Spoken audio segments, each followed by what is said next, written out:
Hello everyone, good morning, good afternoon, good evening to everyone present on that side. I, your host Vinay Kumar, again welcome each and everyone on the same platform of the Live Physics VK channel.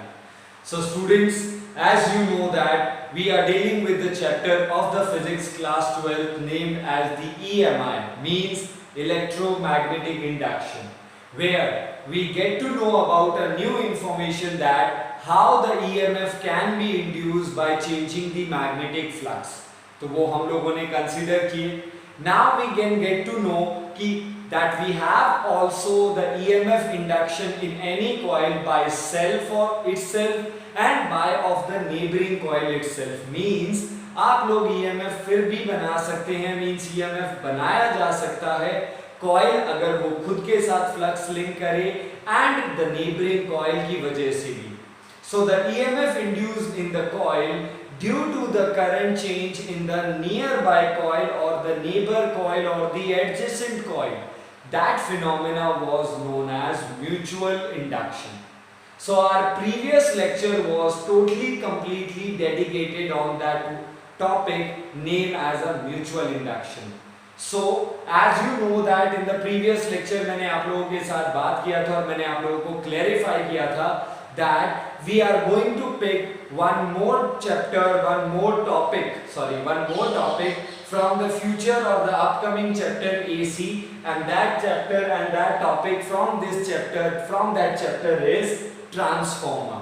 So आज हम लोग transformer को deal करने वाले हैं.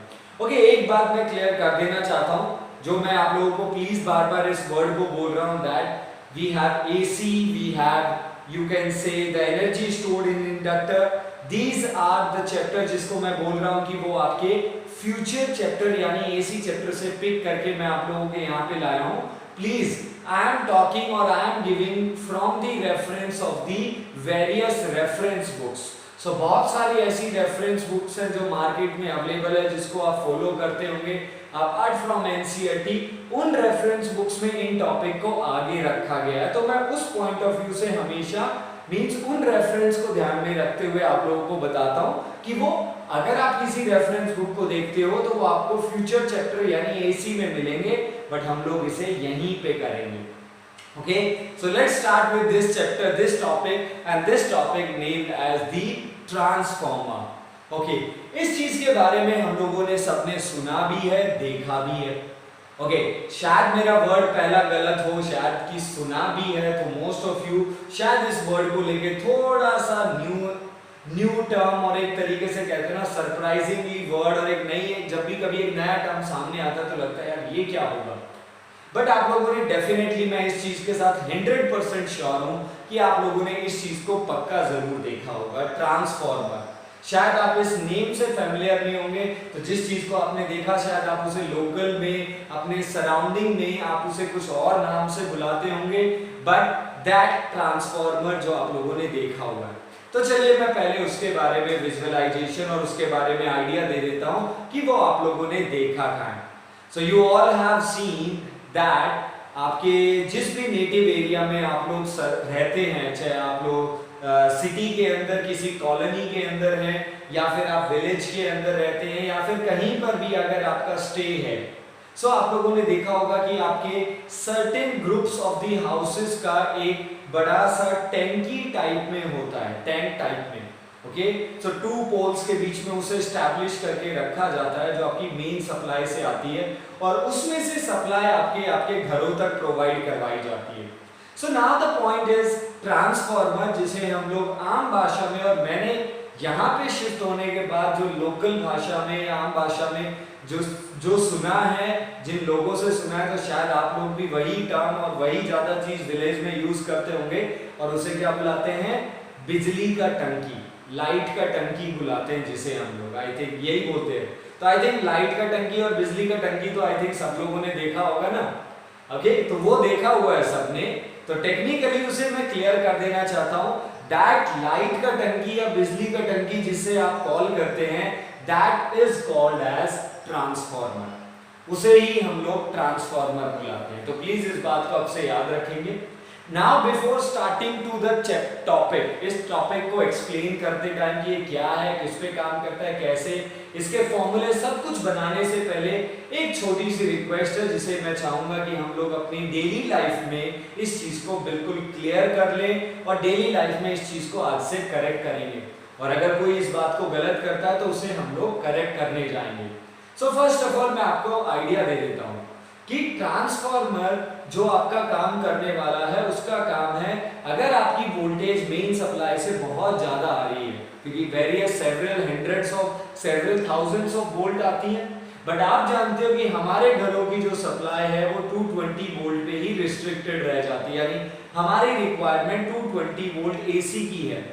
तो transformer its work is to convert high voltage into low voltage और low voltage into high voltage, यानी ट्रांसफार्मर का काम है हाई वोल्टेज को लो में कन्वर्ट कर देगा और अगर लो है तो उसे हाई में, एज पर योर रिक्वायरमेंट जो आप चाहते हैं। तो इसका काम है वोल्टेज को कम करना या वोल्टेज को ज्यादा करना, वो अभी हम देखेंगे कैसे, बट इसका वर्क ये है। अब बात है जो हम इसे बुलाते हैं, जो हम इसे कॉल करते हैं लोकल में, तो हम इसे लोकल में कॉल करते हैं लाइट का टंकी, बिजली का टंकी या सिंपल टंकी भी बोलना शुरू कर देते हैं।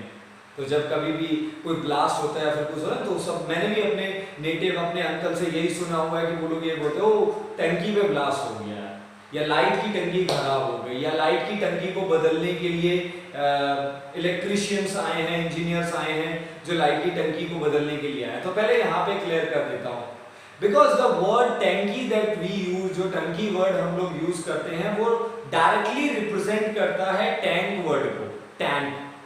टैंक वर्ड ऑब्वियस सी बात है जो हमारे सराउंडिंग में है, तो टैंक वर्ड सिग्निफाई है कि किसी चीज को आप अपने अंदर स्टोर करके रख रहे हैं। तो टंकी का मतलब है एक ऐसा एलिमेंट जो उस चीज को स्टोर करके रख सकता है। जैसे आप वाटर टैंक बुलाते हो, पानी का टंकी हम लोगों के घर पे होता है। फिर विलेजेस में, since you all know that, कि जो हमारे पल्सेस हैं, जो हमारे मेनली व्हीट वगैरह है, जो अनाज वगैरह है, हम लोग उन्हें स्टोर करके रखते हैं, तो उसे आप लोग क्या बुलाते हो, अनाज का टंकी। सीधी सी बात है। तो देखो जो टंकी वर्ड है, चाहे वो पानी का हो, चाहे वो अनाज का हो, चाहे वो एनी अदर एस्पेक्ट जिसमें आप लार्ज अमाउंट ऑफ क्वांटिटी को स्टोर करते हैं, तो उसका डायरेक्टली रिप्रेजेंटेशन है जिस चीज को आप स्टोर कर सकते हो। तो पानी का टंकी जो पानी स्टोर करता है, अनाज का टंकी जो अनाज को स्टोर करता है। बट हम लोग ट्रांसफार्मर को बुलाते हैं बिजली का टंकी।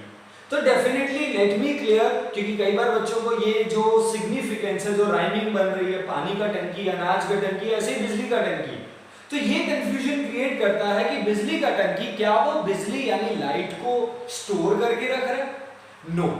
तो ट्रांसफार्मर कभी भी लाइट यानी करंट यानी वोल्टेज को स्टोर करके नहीं रखता है। मतलब कभी ऐसा थोड़ी होता है कि आपकी मेन सप्लाई आ रही है, जहां से भी पावर स्टेशन है, आपके घर में लाइट आ रही है, ओके, बैड वेदर है या कोई भी अदर सर्कमस्टांसेस है, बिकॉज ऑफ दैट सर्कमस्टांसेस आपकी सप्लाई कट हो गई, तो आपके घर में लाइट नहीं आ रही। तो क्या आपका वो जो जिसे आप बिजली का टंकी बुलाते हो, जिसमें शायद बिजली स्टोर कर रखी होगी क्योंकि नाम ही ऐसा है, तो क्या वो आपको उस टाइम इमरजेंसी में बिजली सप्लाई करेगा जो उसने स्टोर की हुई थी? नहीं ना।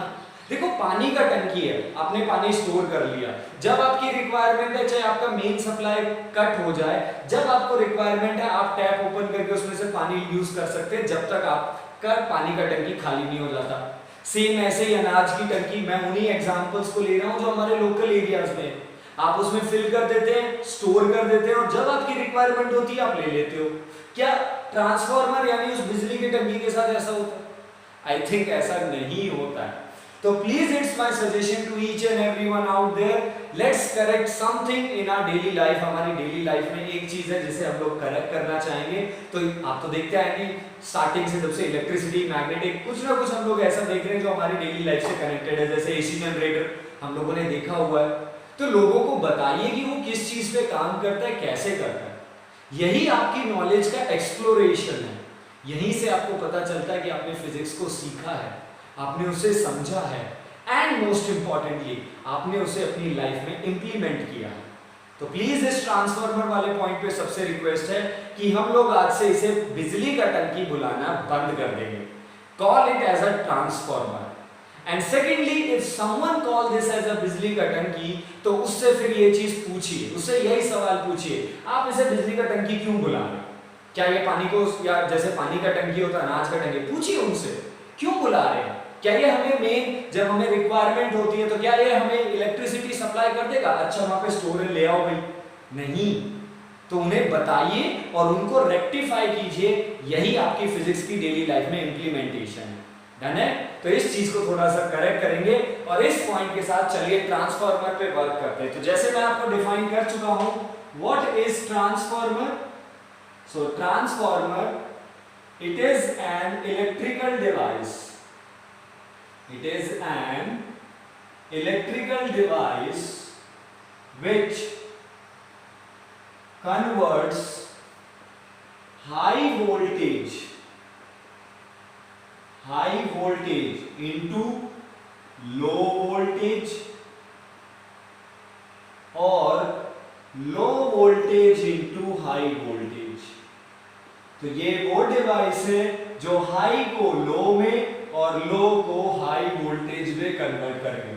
इसका काम केवल इतना है बेटा, इसका काम कभी भी लाइट को, जिसे आप लाइट या इलेक्ट्रिसिटी या करंट जो भी बुलाते हैं, उसे स्टोर करने का इसका मकसद या मोटो नहीं है. Clear that point? Okay, now we will talk about its working principle. तो इसका वर्किंग प्रिंसिपल क्या है वो मैं आपको बता देता हूं, फिर हम लोग इसका डायग्राम और कंस्ट्रक्शन और बाकी एज यूजुअल जैसे करते हैं. So working principle. So what is working principle? It works on principle of mutual induction. ये कौन से कॉन्सेप्ट पे काम करेगा? ये म्यूचुअल इंडक्शन के प्रिंसिपल पे काम करेगा. And what is mutual induction? Means EMF can be induced.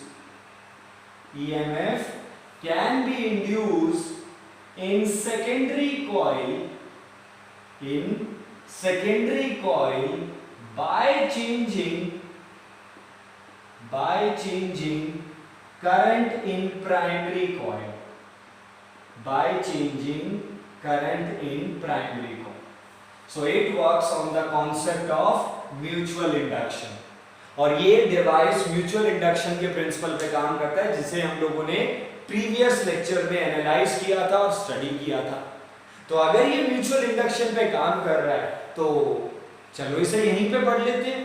इसकी प्रॉब्लम, इसके एग्जांपल, इसके जो भी कॉन्सेप्ट है उन्हें यहीं पे एनालाइज करते हैं. Why would we wait for the future कि हम लोग एसी चैप्टर में जाएंगे, वो रेफरेंस बुक्स आगे लिख रही है, या फिर एनसीईआरटी में ट्रांसफार्मर आगे हो गए, एनसीईआरटी में एसी जनरेटर और बाकी दोनों पॉइंट आगे हैं. But sometimes, most of the time, जिन बच्चों के पास एनसीईआरटी अवेलेबल नहीं है, जो किसी रेफरेंस बुक को देख रहे हैं, ऑनलाइन किसी बुक को देख रहे हैं, उन बुक्स में वो चीज आगे शिफ्ट की हुआ है. मोस्टली में, कुछ में नहीं है बट मोस्टली में आगे रखा हुआ है. और अगर ऐसा है तो उसे रेक्टिफाई करके पीछे ले आते हैं. ओके, ट्रांसफार्मर तो वैसे ही एसी में है बट फिर भी हम लोग इसे यहीं पे कर लेंगे.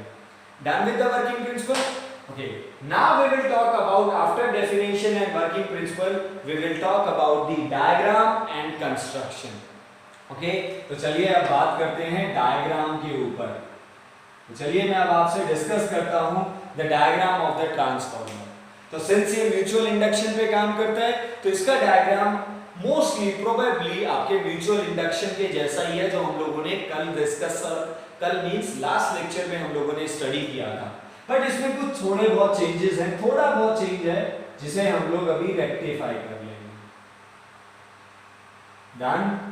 सो here we have, what you call this coil? Here we have primary coil. हमारे पास हमारी प्राइमरी कॉइल है. Okay, and this primary coil is being connected to this source.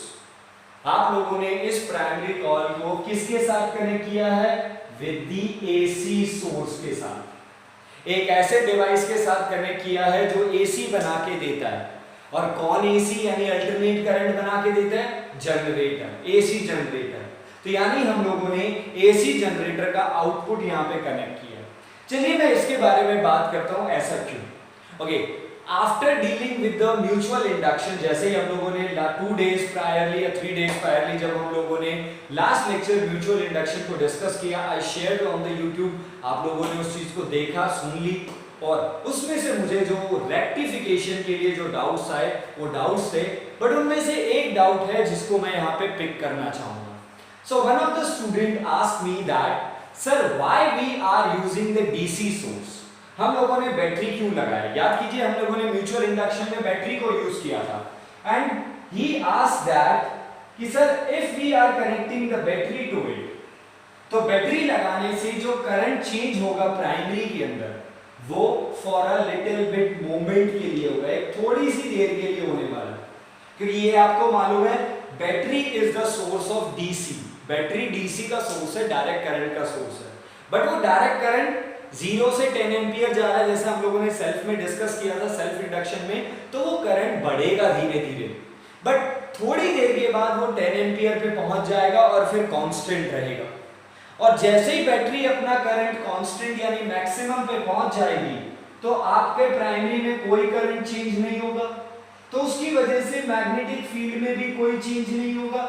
And because of that there is no change in the magnetic flux link with the secondary.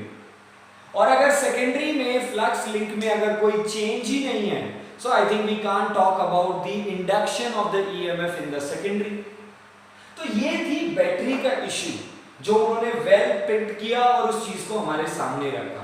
तो ये एक point है जो one of the student ने रखा. Obviously बात है जब हम ट्रांसफार्मर पे आते तो हम इस बात को यहाँ पे शेयर जरूर करते, बट एक डाउट जो ऑलरेडी पहले आया. So well and good, please ये चीज यही दिखा रही है कि आप लोग इस चीज को अंडरस्टूड कर रहे हो, समझ रहे हो, इंप्लीमेंट करके देख रहे हो जो आप लोगों ने पहले पढ़ा. तो अब हमारे पास है कि डीसी सोर्स है, डीसी सोर्स से म्यूचुअल इंडक्शन होगा. I am not saying that DC source is not capable of doing the mutual induction, but that mutual induction will only long last till जब तक आप लोग आपका करंट मैक्सिमम तक नहीं पहुंच जाता, स्विच ऑन के टाइम और स्विच ऑफ के टाइम. बट थोड़ी देर के बाद यानी after some time of the switch on ऐसा कुछ नहीं होने वाला. So with that note and with that point हम लोग ट्रांसफार्मर में कौन सा सोर्स दे रहे हैं? AC source, alternate current, the current whose value is changing continuously. Alternate current यही होता है भाई. याद है एसी जनरेटर ने हमें ईएमएफ क्या बना के दिया था? E not sine omega T. हमारा ईएमएफ वेरी कर रहा था साइन फंक्शन के अकॉर्डिंग, तो हमारा करंट भी E बाय R होगा, तो वो भी वेरिएबल ही बनेगा. अगर ईएमएफ वेरिएबल है तो आपका करंट भी वेरिएबल. तो यानी आज हम लोगों ने एक ऐसा सोर्स लिया है जिसका करंट कंटिन्यूअसली चेंज होगा. करंट एसी का बदलता रहेगा, जब तक करंट बदलता रहेगा प्राइमरी में म्यूचुअल इंडक्शन का गेम चलता रहेगा. ठीक है. So this is your primary coil with primary current and with primary number of turns. Done है. और प्राइमरी का ईएमएफ हम लोगों ने ईपी दिया. तो ये प्राइमरी का डाटा है. ठीक है. तो हमारे पास प्राइमरी कॉइल है जिसमें हम लोगों ने प्राइमरी कॉइल को कनेक्ट कर दिया प्राइमरी नंबर ऑफ टर्न्स को. तो प्राइमरी सर्किट जिसमें आप लोगों ने एक एसी सोर्स कनेक्ट किया विद ईएमएफ ईपी, जिसकी वजह से करंट कितना बना? आईपी और number of turn NP. Now we are being placing a secondary coil here. हम लोग यहाँ पे एक सेकेंडरी कॉइल यूज कर रहे हैं with a galvanometer. No source of the supply. आप लोग सप्लाई का कोई सोर्स यूज नहीं कर रहे हो, neither DC neither AC. Okay. Secondary coil with number of turns ns.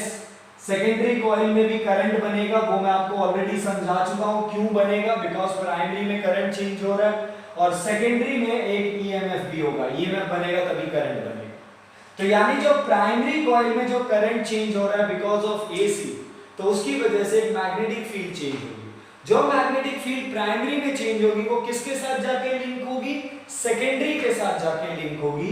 और सेकेंडरी के लिए अगर मैग्नेटिक फ्लक्स चेंज होता है तो सेकेंडरी कॉइल में ईएमएफ बनेगा.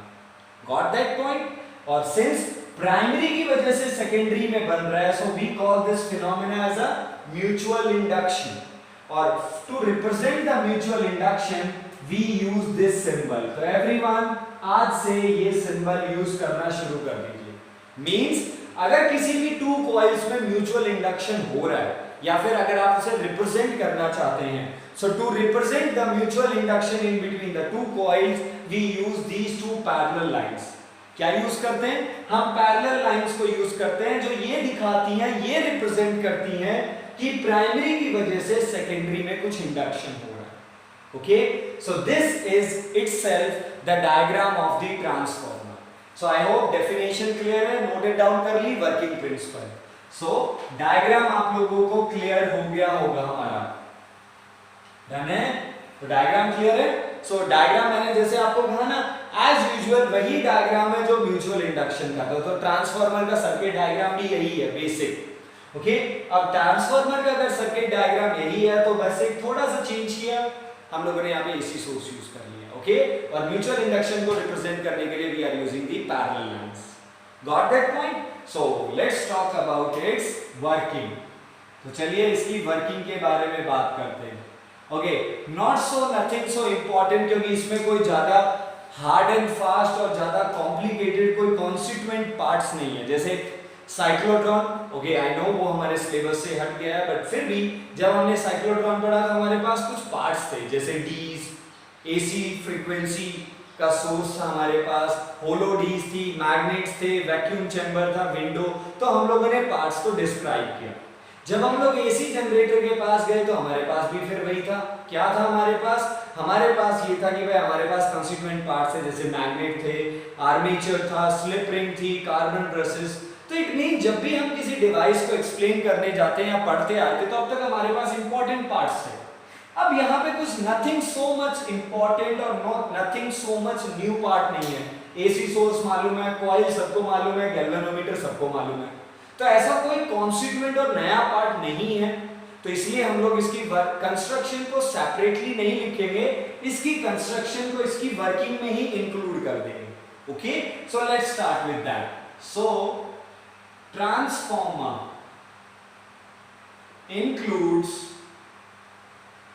two circuits with respective coils. Two circuit with respective coils. Primary coil is connected. Primary coil is connected with what? AC source. AC source providing changing current. क्या provide करवा रहा है ये? Providing changing current in primary circuit or primary coil. Okay, due to which the magnetic flux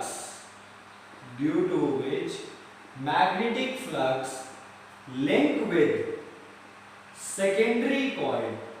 तो आपने क्या किया? आपने प्राइमरी कॉइल को एसी सोर्स के साथ कनेक्ट कर दिया।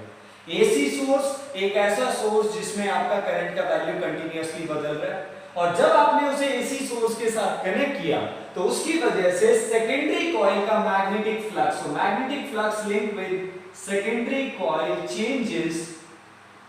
changes resulting the induction of EMF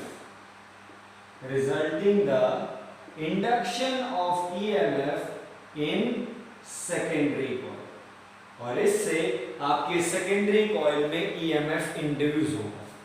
okay, अभी तक जो भी मैंने आपसे डिस्कस किया है, जो भी मैंने आपको डायग्राम बनाया, तो आई थिंक अभी तक जो हमारे ट्रांसफार्मर की डेफिनेशन थी कि it is a device whose function is to convert high voltage into low और low into high, I think वो डेफिनेशन अभी तक क्लियर नहीं हुई है। हाँ, अभी तक इतना तो पता चला है कि प्राइमरी वजह से सेकेंडरी में वोल्टेज तो बनेंगे, बट हाई वोल्टेज से लो कैसे जाएं या लो वोल्टेज से हाई कैसे जाएं, लेट्स टॉक अबाउट, क्योंकि इसको एक्सप्लेन करने के लिए mathematical version is the best way, तो मैं उसके बारे में आपसे बात करूंगा, फिर हम लोग अपनी डेफिनेशन को वेल डिफाइंड भी कर पाएंगे। But till then please working and construction, तो थोड़ा बहुत कंस्ट्रक्शन और थोड़ा बहुत वर्किंग इंक्लूडेड है। Okay, so after the diagram please note it down the working, done है? Okay, now we are going to work on theory. अब हम लोग इसके थ्योरेटिकल और मैथमेटिकल एक्सप्रेशन पे काम करना शुरू करेंगे। सो लेट्स टॉक अबाउट थ्योरी। तो हम लोग जो जो कर चुके हैं, we have done the what we have done, firstly we have done the definition, working principle, diagram and working. 4 चीजें हो चुकी है. चलिए थ्योरी पे बात करते हैं. So in primary coil, or you can say for primary coil, so आपकी प्राइमरी कॉइल पे ध्यान देते हैं. प्राइमरी कॉइल के पास ईएमएफ है, ओके. प्राइमरी कॉइल के पास करंट है, प्राइमरी कॉइल के पास नंबर ऑफ टर्न्स है. तो अगर प्राइमरी कॉइल के पास ईएमएफ है, तो प्राइमरी कॉइल के पास अपनी खुद की मैग्नेटिक फील्ड होगी, जिससे वो अपना खुद का फ्लक्स बनाएगी. यानी प्राइमरी कॉइल खुद एक फ्लक्स बनाने वाली है phi p. ओके. प्राइमरी के और डाटा को p डिनोमिनेटर या p सफिक्स से आप लोग इंडिकेट करेंगे. So for primary coil EMF EP, we all know that E is equal to minus d phi by dt.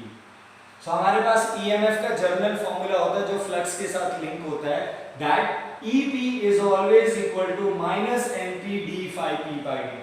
यानी जो प्राइमरी का EMF है वो आपके फ्लक्स चेंज होने के लिए रिस्पॉन्सिबल है. क्यों?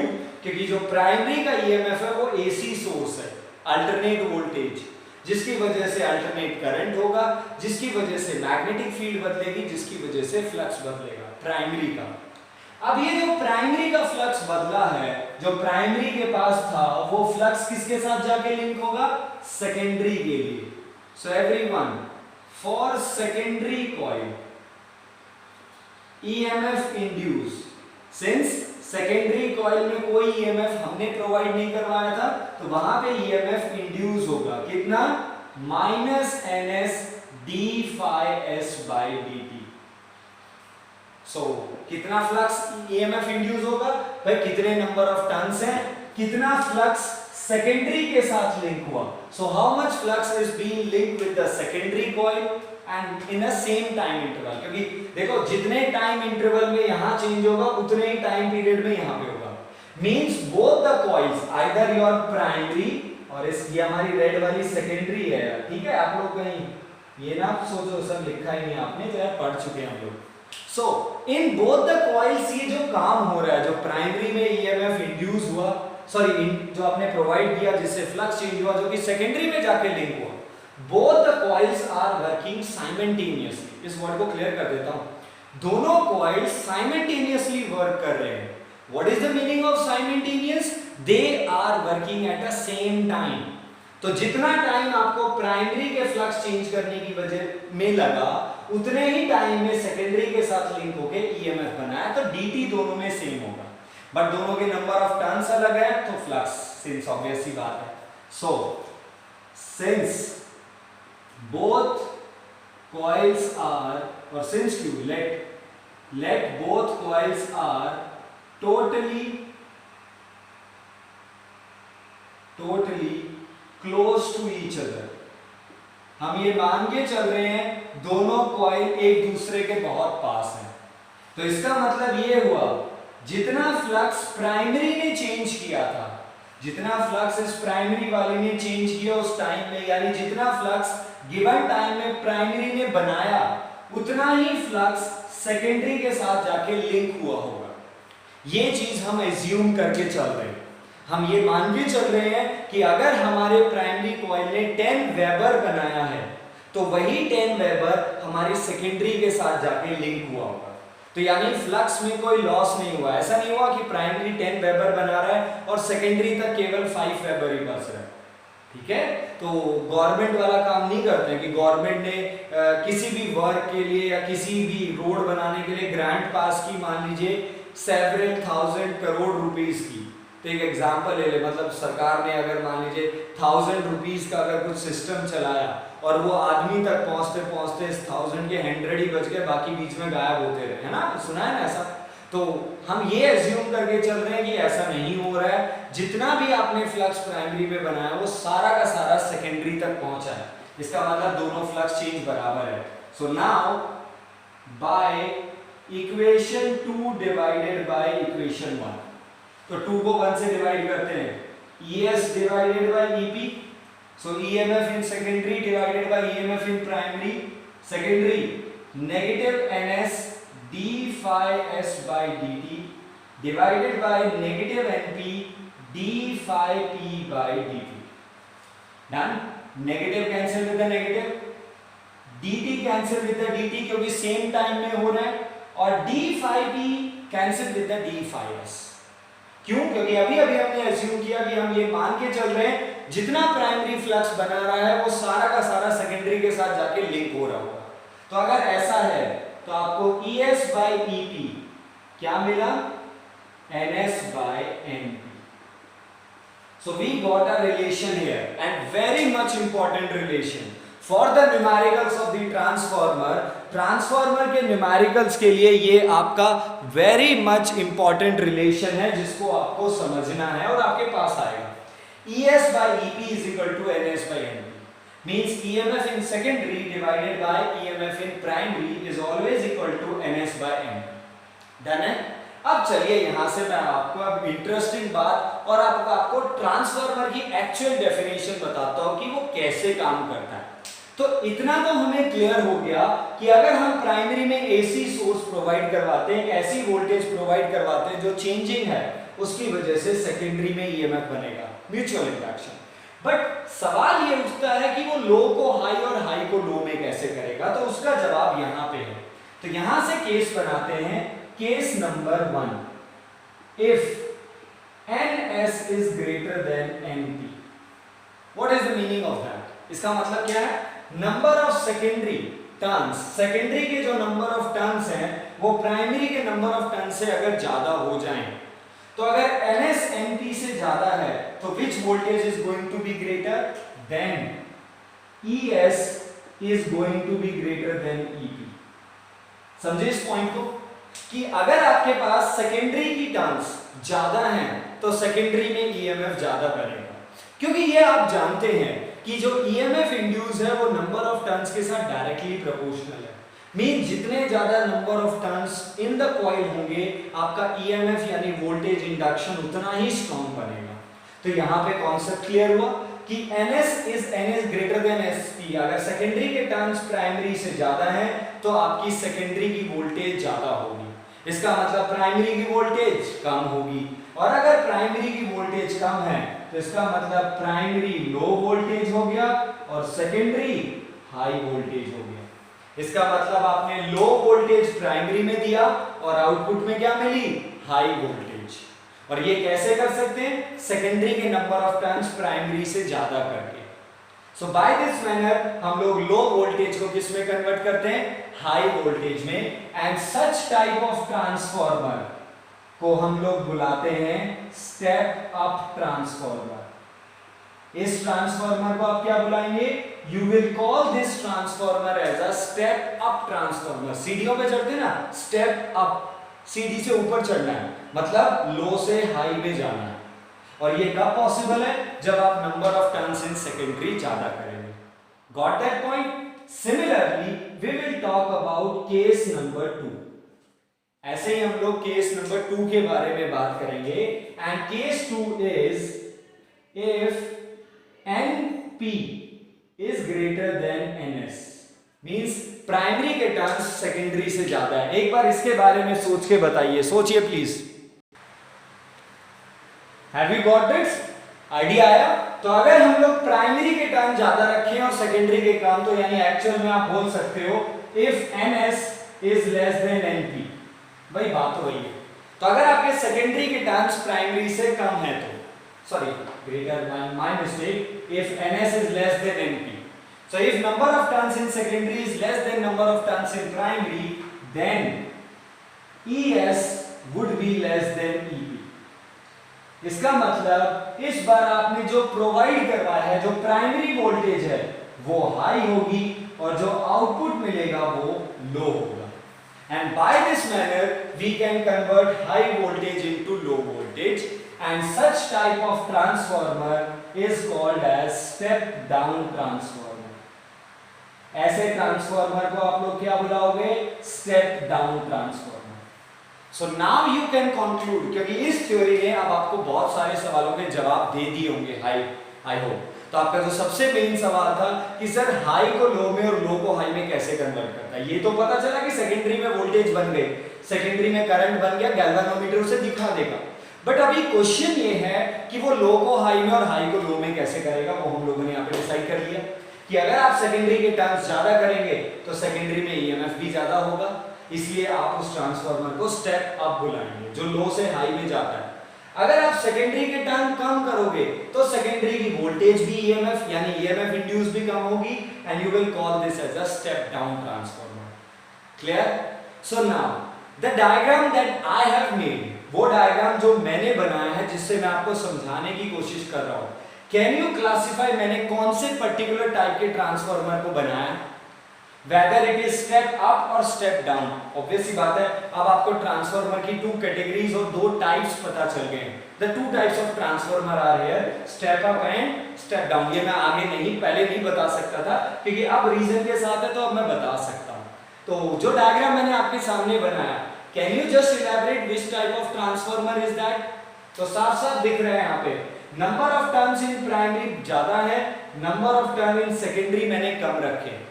तो number of turn in secondary कम है तो सेकेंडरी का ईएमएफ कम ही होगा, इसका मतलब प्राइमरी का ज्यादा होगा, इसका मतलब हाई से कहां जा रहे हैं, लो।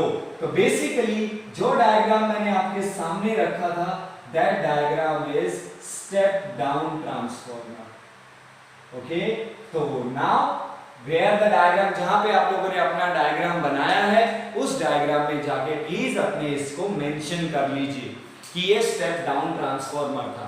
ओके, आप चाहें तो स्टेप अप भी बना सकते हो, उसमें सेकेंडरी के टर्म ज्यादा होने चाहिए। यस, वन थिंग जो मेरा रिक्वेस्ट है, जब भी आप डायग्राम बनाएं ट्रांसफार्मर के लिए तो आपको दोनों के टर्म्स अलग अलग करने पड़ेंगे। देखो, अगर आपने दोनों टर्म्स बराबर कर लिए तो what will happen, if NS और एनपी दोनों बराबर है तो ईएस और ईपी भी बराबर होगा, यानी जितना वोल्टेज प्राइमरी में दिया आउटपुट उतना ही मिला।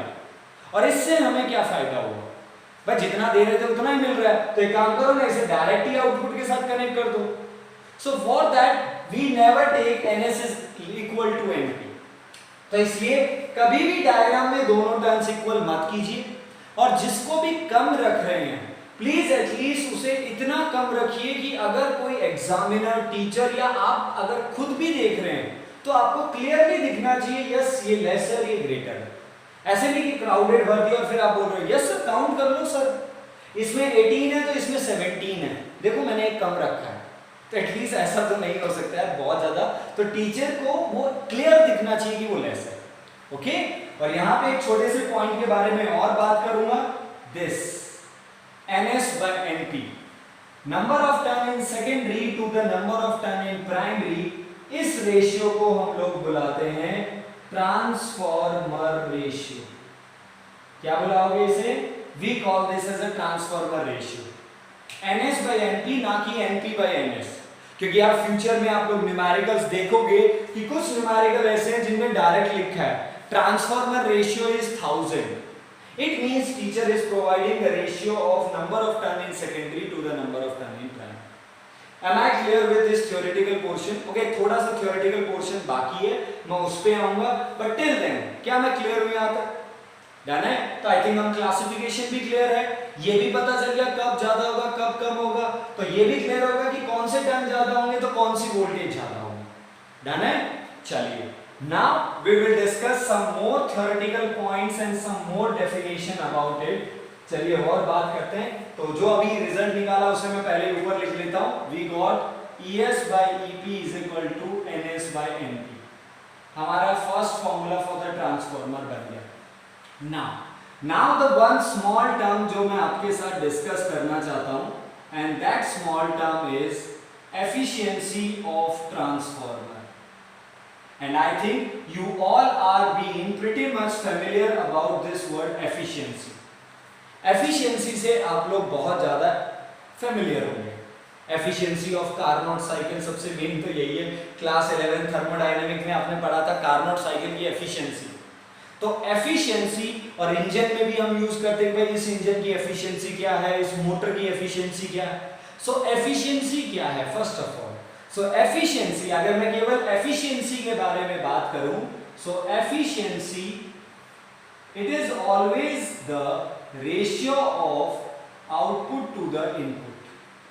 ये हमेशा किस चीज का रेशियो होता है? आउटपुट टू द इनपुट का। तो यानी अगर आप किसी भी डिवाइस की एफिशिएंसी निकालना चाहते हो तो पहले ये पता लगाइए वो डिवाइस कितना आउटपुट दे रहा है विद रिस्पेक्ट टू उसके लिए आपने कितना इनपुट दिया है। जैसे मोस्ट ऑफ द बाइक पे उसका एवरेज लिखा रहता है कि this bike has average of 50 kilometre पर लीटर kmpl किलोमीटर पर लीटर। तो इसका मतलब आप जो ये बोल रहे हो तो इसका मतलब है कि आपका वो बाइक 50 किलोमीटर 1 लीटर में चलेगा, यानी अगर आप उसे 1 लीटर इनपुट देते हो पेट्रोल का तो वो आपको 50 किलोमीटर आउटपुट देगी। तो एक तरीके से जो आप एवरेज निकालते हो किसी भी बाइक का, गाड़ी का, व्हीकल का, वो इनडायरेक्ट में एफिशिएंसी है उसकी। ओके, तो एफिशिएंसी ऑफ ट्रांसफार्मर, तो हम ट्रांसफार्मर की बात कर रहे हैं। So efficiency of transformer, its symbol would be eta, its pronunciation is eta. वही सिंबल है जो कार्नोट साइकिल की एफिशिएंसी के लिए था, and it would be defined as the ratio of output power to the input power. So what is the efficiency of transformer? कि output power कितनी मिली with respect to input power, और output में कौन सा circuit है? Secondary, तो इसकी power को क्या बुलाएंगे? PS। और इनपुट में कौन सा सर्किट है? प्राइमरी, तो इसकी पावर को क्या बुलाएंगे? PP। क्लियर है? तो बनाए formula. So efficiency formula would be PS by PP, okay? और PS पावर, तो आप सब जानते हैं पावर का फॉर्मूला होता है EI, होता है power is equal to EI, और पावर इनपुट का क्या होगा? EP/IP।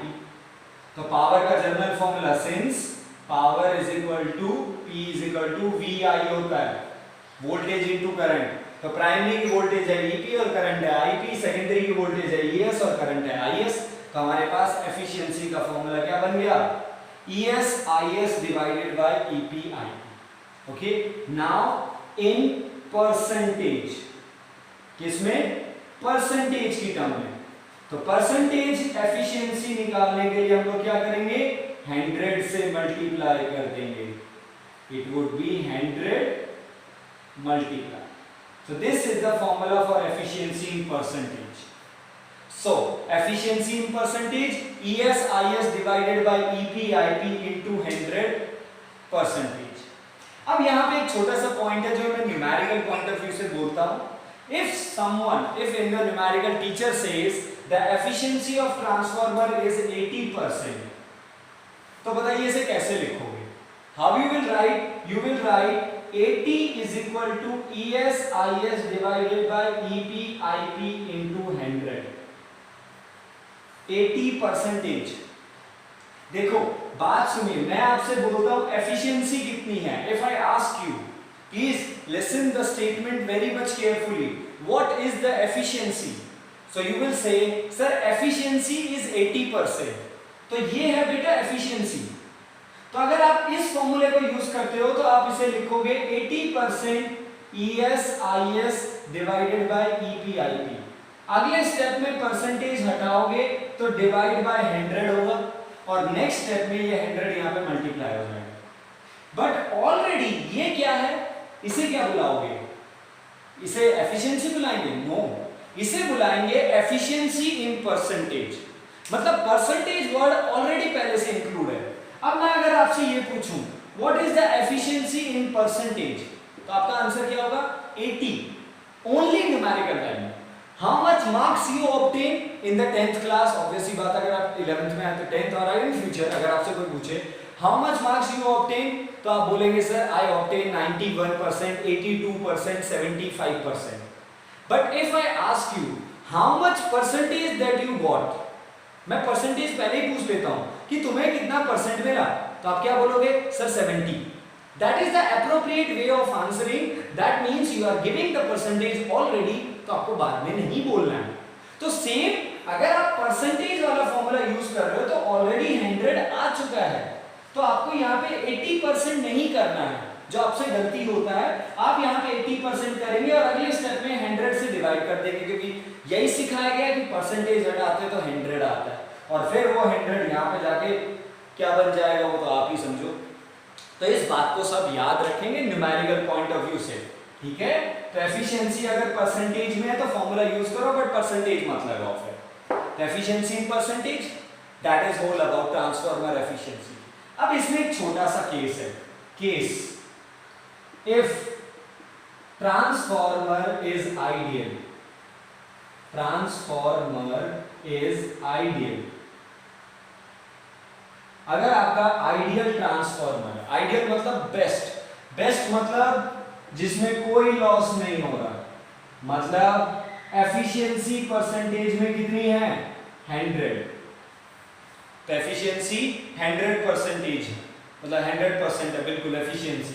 तो अगर ऐसा है तो 100% है एफिशिएंसी, परसेंटेज हटा देता हूं भाई, एफिशिएंसी कितनी 100, और अगर एफिशिएंसी 100 है तो it is equal to PS by PP into 100, 100 cancel with the 100 is equal to PS, means power in primary is equal to power in secondary, means EP/IP is equal to ES/IS, or you can say ES divided by EP is equal to IP divided by IS। सो हमारे पास एक और formula बन गया जैसा पहले वाला था। तो ये तो हमारा जनरल फॉर्मूला है, इसका एफिशिएंसी से कोई लेना देना नहीं है। तो ES by EP is equal to NS by NP, simple.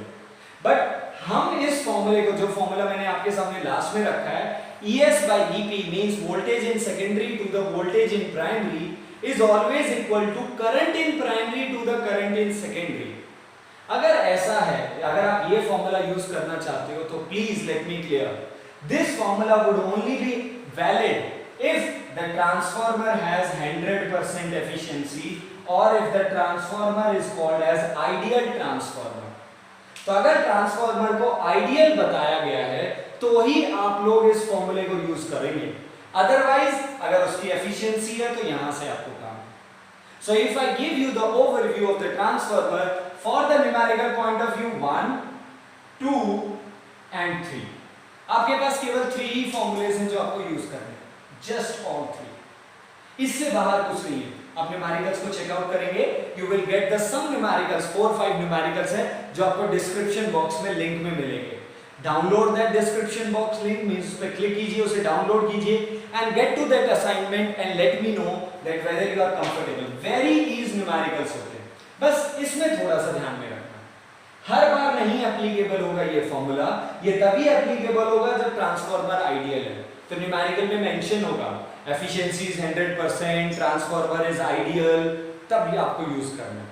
या फिर अगर न्यूमेरिकल में कुछ भी मेंशन नहीं है, एफिशिएंसी के बारे में बात ही नहीं कही कि 50% है, 60 है, 70 है, 80 है, 90 है, क्या है, बस सिंपल लिखा हुआ है ट्रांसफार्मर।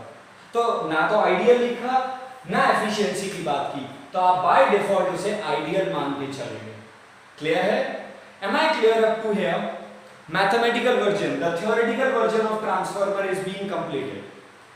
Okay, चलिए, तो हम लोगों ने ट्रांसफार्मर देखा, क्या करता है, लो वोल्टेज को हाई में और हाई वोल्टेज को लो में। म्यूचुअल इंडक्शन इसका वर्किंग प्रिंसिपल है, हमने इसकी वर्किंग देख ली, हमने इसका डायग्राम देख लिया, और इसके थ्योरेटिकल कॉन्सेप्ट में हमें ये पता चला कि हम कैसे लो को हाई में या हाई को लो में कर सकते हैं, और आगे जाके हम लोगों ने उसकी एफिशिएंसी भी कैलकुलेट करी। Got that?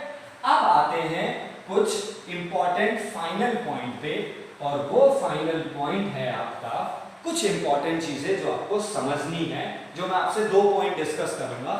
First point is losses in transformer, losses in transformer.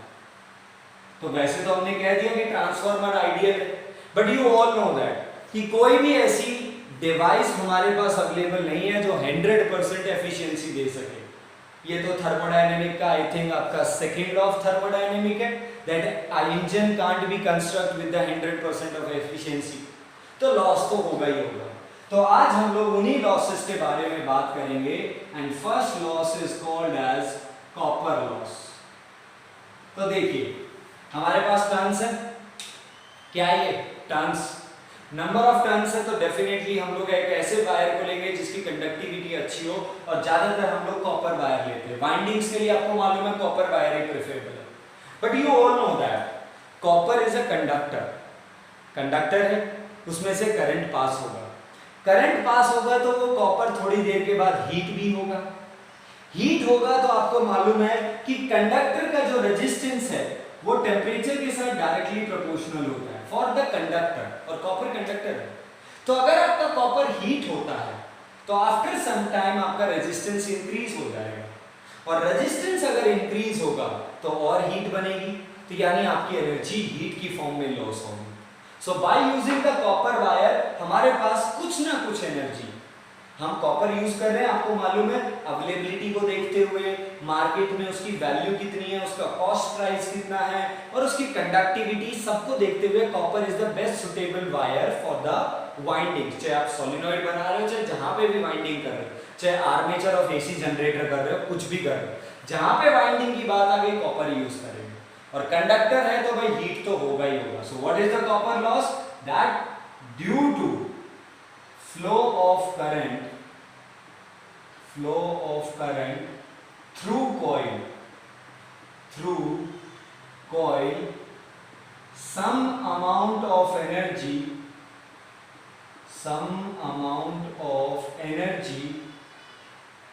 losses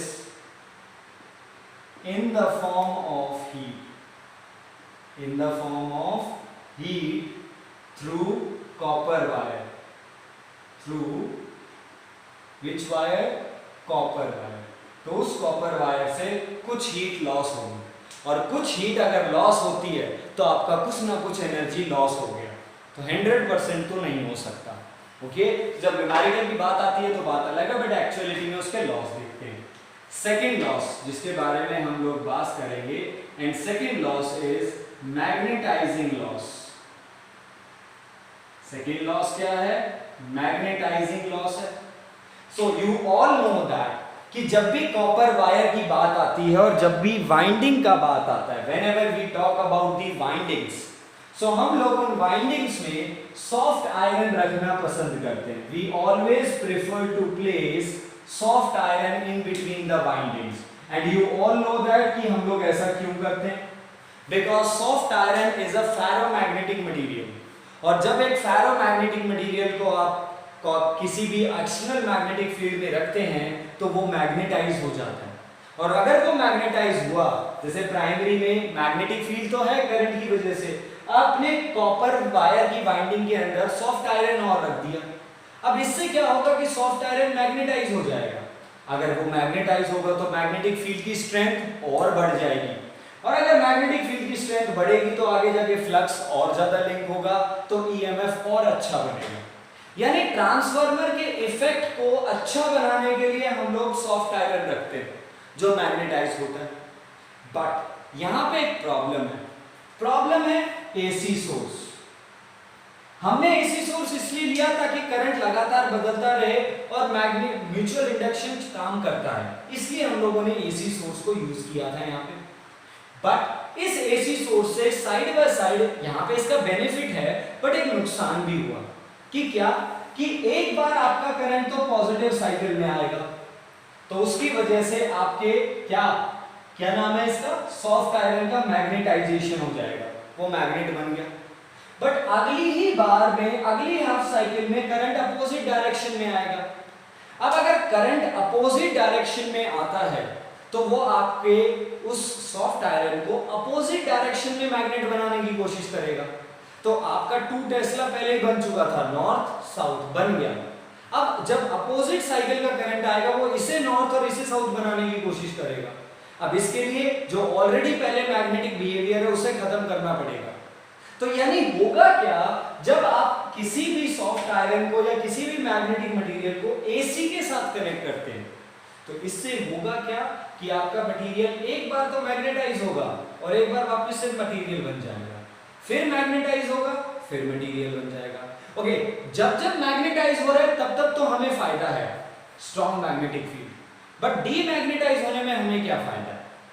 I think ये हमारे लिए एक नुकसान की बात है कि अगर आप किसी भी मटेरियल को मैग्नेट बना रहे हो तो आपने उसे मैग्नेटिक फील्ड दी, अगर आप उसे डीमैग्नेटाइज करना चाहते हो, उसे खत्म करना चाहते हो, तो आप उसे अपोजिट डायरेक्शन की मैग्नेटिक फील्ड दो, तो खर्च यानी आपकी ताकत तो तब भी लगेगी अगर आप उसे खत्म भी करना चाहते हो। तो यानी हमें मैग्नेटाइज से तो फायदा है, पर डीमैग्नेटाइज से हमें कोई फायदा नहीं, और वो हो रहा है अपने आप क्योंकि एसी सोर्स है। तो इस मैग्नेटाइजेशन में और डीमैग्नेटाइजेशन में हमारी कुछ एनर्जी खर्च हो जाती है जो हमारे लिए लॉस का काम करेगी। So magnetising loss means during the magnetisation and demagnetisation of core, और कोर किसकी बनती है? Soft iron, some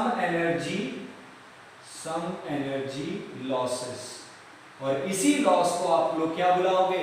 magnetising loss.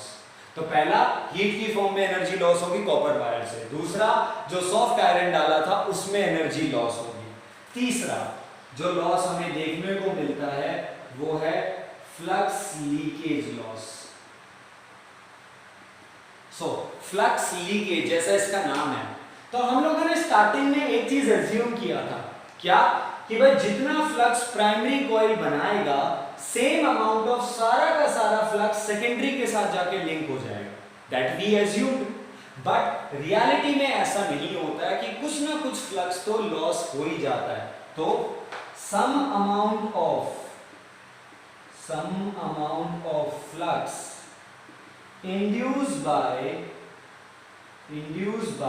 which coil? Induced by primary coil, not linked with secondary coil।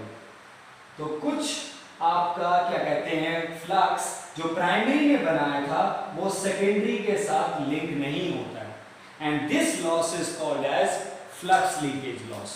तो अब देखिए पहला लॉस कॉपर लॉस, भाई copper wire में हीट बन रही है, अब हीट को बनने से आप लोग नहीं रोक सकते, वो तो बनेगी। हाँ, हम एक काम कर सकते हैं, जो हीट बना है जिससे टेम्परेचर राइज होगा, और टेम्परेचर राइज होने से उसका रेजिस्टेंस और बढ़ जाएगा कॉपर का, क्योंकि कंडक्टर है, और रेजिस्टेंस अगर और ज्यादा बढ़ता है तो आपका और भी ज्यादा हीट लॉस होगा। तो हम लोग उस एक्स्ट्रा हीट लॉस को थोड़ा सा रोक सकते हैं, कैसे? Bye using the coolant. आपने इस वर्ड को सुना होगा, कूलेंट गाड़ियों में यूज होता है जो आपके इंजन के टेम्परेचर को कूल डाउन करता है। तो यही कूलेंट, ऐसा ही कूलेंट लिक्विड हम लोग ट्रांसफार्मर में यूज करते हैं। उससे क्या बेनिफिट होगा कि भाई जो कॉपर वायर जो जनरली हीट बना रहा है वो तो बनेगी, बट वो जो हीट बनी उस हीट को वो कूलेंट एब्जॉर्ब कर लेगा, और जब वो कूलेंट उस हीट को एब्जॉर्ब कर लेगा तो इससे होगा ये कि जो ट्रांसफार्मर का टेम्परेचर है वो ओवरऑल बढ़ेगा नहीं, उसकी एबिलिटी होती है कि वो ज्यादा से ज्यादा हीट को एब्जॉर्ब कर सके, ये कूलेंट की एबिलिटी है। तो अगर ऐसा है तो ज्यादा से ज्यादा हीट कूलेंट एब्जॉर्ब करके रख रहा है, ओवरऑल टेम्परेचर बढ़ ही नहीं रहा है, तो इसका मतलब आपके ट्रांसफार्मर का टेम्परेचर मेंटेन रहेगा, ज्यादा नहीं बढ़ेगा, क्योंकि अगर ज्यादा बढ़ गया तो रेजिस्टेंस बढ़ गया तो और भी लॉस होगा। तो जो हो रहा है कॉपर की वजह से, क्योंकि कॉपर यानी कंडक्टर में हीट बनने से आप नहीं रोक सकते, क्यों? क्योंकि कॉपर का कुछ ना कुछ क्या है, रेजिस्टेंस तो है, तो आप उसे मना तो नहीं कर सकते कि भाई रेजिस्टेंस ही मत लगाओ, जीरो कर लो रेजिस्टेंस। बट जो हीट बन गई उसे हम लोग एक्सेस को वहां पे क्या कर सकते हैं, हटा सकते हैं, उसे ठंडा रख सकते हैं। तो आप लोगों ने देखा होगा, और आप कभी भी फ्यूचर में विजिट करना, जब भी इलेक्ट्रिसिटी पे काम हो रहा, जब भी ट्रांसफार्मर पे इलेक्ट्रिशियन काम कर रहे हैं, तो अगर आप वहां पे जाके देखते हैं, ऑब्जर्व करते हैं, तो आपको वहां पे उस ट्रांसफार्मर का जो पोल्स है उसके जस्ट नीचे देखना आपको ब्लैकिश ऑयल सा गिरा हुआ मिलेगा। So you will found the oil been placed, okay, so you will found some of the oil leakage, oil पड़ा हुआ, कई बार लीकेज हो भी जाता है, कई बार जब वो रिपेयर करने के लिए आते हैं ना तो वो ओपन करते हैं तो वो ऑयल गिर जाता है, तो आप देखेंगे उस ट्रांसफार्मर के नीचे या सराउंडिंग में आपको ब्लैक ऑयल गिरा हुआ मिलेगा, तब वो कूलेंट है। तो इस तरीके से हमने कॉपर लॉस को खत्म तो नहीं किया, बट उसे मिनिमाइज कर लिया, ठीक है। अब आते हैं फ्लक्स लीकेज लॉस, तीसरे लॉस में। फ्लक्स लीकेज का लॉस का मतलब है कि भाई जितना फ्लक्स प्राइमरी में बनाया वो सेकेंडरी तक नहीं पहुंचा। चलो इसका भी हमारे पास इलाज है कि हम लोग अपनी दोनों कॉइल्स को इस तरीके से रख लेंगे, कैसे? कोएक्सियल, प्राइमरी और प्राइमरी के अंदर कौन सी, सेकेंडरी। तो जो सेकेंडरी कॉइल है उसको आपने प्राइमरी के अंदर समेट दिया। अब जितना भी फ्लक्स प्राइमरी बनाएगा वो सारा का सारा सेकेंडरी के साथ जाएगा, क्योंकि आप सेकेंडरी कॉइल को उससे दूर नहीं रख रहे हो, उसी के अंदर रख रहे हो। टच नहीं करेंगे बट उसी के अंदर रखेंगे। तो इस तरीके से आप फ्लक्स लीकेज लॉस को भी कम से कम कर सकते हैं। सेकंड, मैग्नेटाइजिंग लॉस, इसके लिए हमारे पास कोई इलाज नहीं है। हाँ, एक इलाज है कि मैग्नेटाइजेशन होना ही बंद कर दो। अब उसका क्या सॉल्यूशन है, सॉफ्ट आयरन ही हटा दो। कोई ये सोचे तो बेटा अच्छी बात है कि सॉफ्ट आयरन ही हटा दो, ना रहेगा सॉफ्ट आयरन ना रहेगा मैग्नेटाइज, सीधी सी बात है। ओके, वो एक डायलॉग आता है ना रहेगा बांस ना बजेगी बांसुरी, एक ऐसा होता है। तो ना रहेगा सॉफ्ट आयरन, ना होगी मैग्नेटाइजिंग, ना होगा लॉस। बट अगर हम इस लॉस से बचना चाहते हैं तो ये लॉस तो कम है, थोड़ा बहुत एनर्जी का लॉस है, बट सॉफ्ट आयरन के आने की वजह से जो बेनिफिट हुआ है, जो फायदा हुआ है, वो फायदा और वो बेनिफिट इतना ज्यादा है कि उसके सामने ये लॉस बहुत कम है। समझ पा रहे हो इस पॉइंट को, कि कोई चीज आप अपने पास लेके आए, देखो हर चीज के अपने बेनिफिट भी होते हैं, उसके नुकसान भी होते हैं, यूज को ध्यान में रखते हुए। बट सॉफ्ट आयरन को यूज करने से बेनिफिट कुछ ज्यादा है, लॉस थोड़ा बहुत है। तो बेनिफिट के कंपैरिजन में अगर थोड़ा बहुत लॉस है तो चल जाएगा, ठीक है। बट इसके लिए आप लोग कुछ नहीं कर सकते, क्योंकि देखो सॉफ्ट आयरन डालना पड़ेगा, क्योंकि अच्छे से मैग्नेट बनाना है ताकि स्ट्रॉन्ग मैग्नेटिक हो। तो उसका डीमैग्नेटाइजेशन होगा क्योंकि एसी सोर्स है। अगर आप ये सोचो सर एसी सोर्स को ही हटा दूं मैं, एसी सोर्स ही यूज ना करूं, तो बेटा अगर एसी सोर्स हटा दिया तो आपका करंट कंटिन्यूअसली चेंज नहीं होगा। तो म्यूचुअल इंडक्शन जैसे डीसी सोर्स लिया था ना, थोड़ी देर बनेगा फिर नहीं बनेगा। तो एसी सोर्स को यूज करना ये हमारी मजबूरी है, और ट्रांसफार्मर को यूज करना, सॉरी सॉफ्ट आयरन को यूज करना ये भी हमारी कंपल्सन है, ठीक है। तो 3 लॉस होते हैं, लॉसेस पूछे जाते हैं। एक और लॉस है जिसके बारे में मैं अभी आपसे बात नहीं करूंगा, you will just only write the name eddy loss. हम लोगों ने इसके बारे में नहीं पढ़ा। So as you know that, जैसे मैंने आपको पहले भी बताया है कि हम लोग आगे एक और लेक्चर बनाएंगे हॉट्स न्यूमेरिकल का। हॉट्स जैसे ही कहा था ना हॉट्स पार्ट 1, ऐसे ही हॉट्स पार्ट 2 और आएगा बचे हुए चैप्टर का, और उसमें मैं आपके साथ एक छोटा सा टॉपिक और डिस्कस करूंगा, एडी करंट। इसके बारे में बात करेंगे, और जब ये एडी करंट क्लियर होगा तब हम इस लॉस के बारे में। तो अभी के लिए नंबर 4 लॉस को यहीं पे छोड़ेंगे, इसके एक्सप्लेनेशन को नेक्स्ट लेक्चर में कंप्लीट करेंगे। डन है? So that is whole about the transformer. Now you can say me. अब आप मुझे बता सकते हैं क्या कोई ट्रांसफार्मर में ऐसी चीज थी जो आपको नहीं समझ में आई हो? आई होप मेरी तरफ से तो सब ओके है, बट अगर फिर भी कोई चीज पेंडिंग रह गई है प्लीज बेटा late me know about that, so that I can clarify that part. हमारे पास सारा कॉन्सेप्ट म्यूचुअल इंडक्शन का था, जो हमने थ्योरी में फॉर्मूले लगाए वही। पावर का फॉर्मूला, एफिशिएंसी हम लोग पहले से ही जानते थे, तो हमने जो भी फॉर्मूले बनाए वो यहीं पे थे। तो आपके पास 3 मेन फॉर्मूले हैं। ये फॉर्मूला जो कॉर्नर वाला था वो तभी यूज करना है जब आइडियल है, ES by EP is equal to IP by IS। Efficiency use तब करनी है जब एफिशिएंसी गिवन हो। हाँ, ये आपका परमानेंट फॉर्मूला था, क्या? ES by EP is equal to NS by NP, और उस NS by NP को ट्रांसफार्मर रेशियो बुलाते हैं, ना कि NP by NS को। प्लीज इस बात को याद रखेंगे। डन है? सिंपल न्यूमेरिकल होंगे एज यूजुअल, आपको 1 और 2 न्यूमेरिकल सॉल्व मिल जाएंगे असाइनमेंट के अंदर जैसे होता है, और फिर हमारी अनसॉल्व की प्रैक्टिस शुरू होगी। So please complete the transformer, and now I can officially conclude जो EMI मुझे आप लोगों को करवाना था, it is been finish. So the students, जिन लोगों ने ये लेक्चर फिनिश कर दिया है, बस केवल एक हॉर्स का लेक्चर और आएगा जिसमें हम केवल न्यूमेरिकल प्रैक्टिस करेंगे। तो all the theoretical concept, all the logical concept of the EMI has been done. EMI में आपके इस सेशन के बोर्ड में कुछ एलिमिनेट नहीं हुआ है, तो EMI chapter as it is है, तो इसकी पूरी मेहनत रखनी है। और वैसे तो कुछ कटा ही नहीं है, तो सब ऐसे ही थोड़ा कंफ्यूजिंग करने के लिए है, तो कैंसिल तो कुछ हुआ ही नहीं बेटा, ना के बराबर है। डन है? तो प्लीज EMI को खत्म कीजिए, और जैसे ही आप लोगों ने इस वीडियो को, अभी आप लोग अगर मुझे देख रहे हो तो please be ready for the test. I will announce the date of the test soonly. आप लोगों को वो अनाउंस कर दूंगा, हम लोग जल्दी से टेस्ट के लिए मिलेंगे, बट उससे पहले हमारे हॉट्स का लेक्चर आएगा। तो जैसे ही ये लेक्चर खत्म होता है अपने नोट्स बनाइए, और प्लीज क्विकली अपने रिवीजन पे लगना शुरू हो जाइए। ओके, सूनली 3 to 4-5 डेज के रिवीजन के बाद we will have a test of magnetism and EMI। तो मैग्नेटिज्म और ईएमआई दोनों का मिलके टेस्ट होगा। डन है? So we will meet soon, till then completed. इसको हम लोग अगले लेक्चर में पक्का करेंगे, भूला नहीं हो भाई, याद रखना, ठीक है? सो सी यू अगेन बेटा।